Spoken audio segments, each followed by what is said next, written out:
मैया की जय। एक बार बहुत बड़े सेठ थे, तो उनके ना 4 पुत्र और 1 पुत्री थी। अब वो 1 पुत्री थी, सबसे छोटी थी, सबसे प्यारी थी, मतलब तो 4 पुत्र की तो शादी कर दी और वो पुत्री कुंवारी थी। अब वो है ना, जो रोज पंडित जी है ना दक्षिणा मांगवाए उनके दरवाजे, तो वो जाए, उनकी जो भाभी थी वो जाए ना, तो उनसे बोले भाई चिरंजीवी जो वो उनसे तो बोले भाई चूड़ो दौड़ो मरी, जो ननद जाए ना उनसे बोले भाई चिरंजीवी जो। तो वो जैसे बड़ी हुई तो समझने लगी, तो वो बोली कि भाई मम्मी मेरे से तो देखो ये पंडित जी ऐसे बोलते हैं, भाभी से ऐसे बोलते हैं। तो पंडित जी से पूछी माने भाई ऐसा क्या कारण है, तो आप ऐसे क्यों बोल रहे हो। तो वो बोले भाई इनके तो सुहाग नहीं है, साथ में इनके तो पति का अधूरा सुहाग है, इनके तो 6 फेरे होते हैं और पति की मृत्यु हो जाएगी।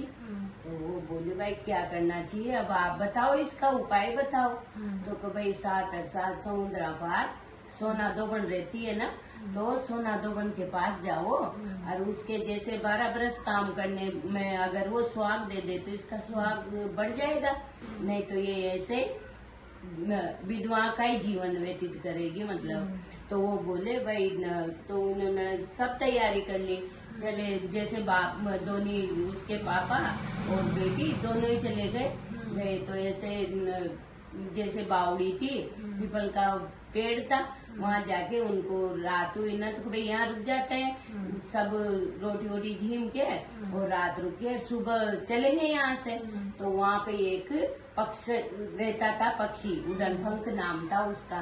तो पक्षी रहती थी ना, तो वो रोज उसके बच्चे उस पीपल के पेड़ के ऊपर देती थी वो अंडे। तो बच्चे बनते थे, तो वो है ना रोज उसमें से सरप निकलता है और उन बच्चों को खा जाता था। अब रोज खा जाता था। अब वो सो रही थी वहाँ, तो वो ची ची ची ची करने लगे जान बचाने के लिए। तो बोली भाई ये ऐसा क्या हो रहा है, ये क्यों ची ची कर रहे। देखा तो वो उसमें से सरप निकलता था, तो उनको खा जाता था।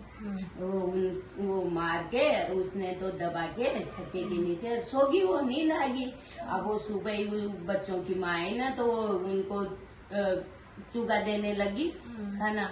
तो वो नीले भाई तू माँ पहले ही इनका काम कर, बाद में हम लेंगे। तो वो बोली कि भाई बताओ आप कहाँ से आए हो और क्यों आए हो, आपका क्या काम है। तो बोले भाई हमें तो 7 समुद्र पार सोना दोबड़ देती उनके शहर में जाना है।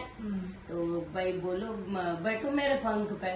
तो उसने तो उड़ के और वो 7 समुद्र पार छोड़ दिए सोना दोबड़ के शहर में, छोड़ दिए। तो वहाँ से अच्छे रहने लग गए, जैसे कमरा ले लिया रहने लग गए। अब वो रोज 4 बजे उठे और वो सोना दोबड़ के काम करे आए। वो ब्राह्मण की बेटी सब काम, झाड़ू पोछा बर्तन बुआरा सब करे। अब वो उसकी 4 बहुएं थी ना, तो अच्छे से रहने लगी। पहले लड़ाई करती थी, अब अच्छे से रहने लगी। अब वो बोले भाई कैसे देखो, अब तो तुम लोग कैसे अच्छे से रहते हो, तो ऐसे ही रहा करो। वो सासू जी आप ही कर देते हो हमारे को सब काम, तो हम तो अच्छे से रहेंगे ना। तो बोली भाई मैं तो नहीं करती, ये कौन सा अपने साथ छल कौन कर रहा है ऐसा।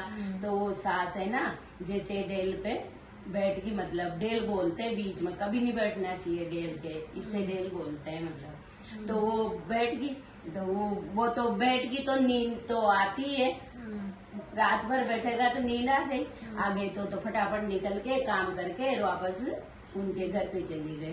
अब वो वापस दूसरा दिन हुआ और काज भी कर गए। वो तो देखो काम अच्छे चतुर थी, वो बहुत ब्राह्मण की बेटी थी, बहुत चतुर थी, तो बहुत चतुराई से काम करके जाती थी बढ़िया। तो फिर दूसरे दिन वही 4 बजे और वो तो आई और फटाफट काम किया और जाने लगी ना, तो उसके जैसे निकली ना, पता लग गया सोना दोबड़ को।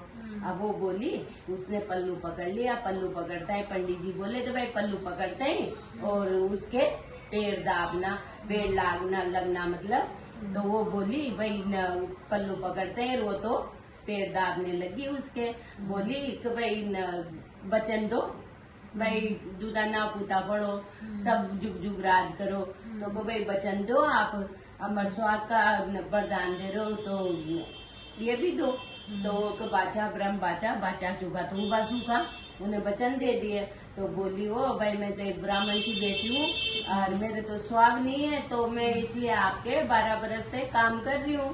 तो सुना तो बोली भाई ब्राह्मण की बेटी तूने तो हमारे ऊपर बहुत ये तल चढ़ा दिया भाई, मतलब बहुत ये कर दिया हमारे लिए, अब हम तो कैसे उधार होंगे तेरी इससे। तो वो बोली भाई मांग, क्या मांगना चाहती है। तो वो भाई जा, वो आज से ये तेरे अमर स्वाग दे दिया, पर तू शादी होए ना तो मेरे को बुलाना मत भूलना। तो वो तो आ गए घर पे, जैसे ही शादी ब्याह के लिए तैयारी करने लग गए ना, तो वो शादी ब्याह के लिए तैयारी करते, आज लगन, आज बासन तेल बनिया सब बिठा दिए। अब वो सुना दो बन को तो नोता देना ही भूल गए ब्याह शादी के चक्कर में, तो भूल गए। तो वो तो वही उसके तो जो लिखा था तो वो के रहेगा। बोली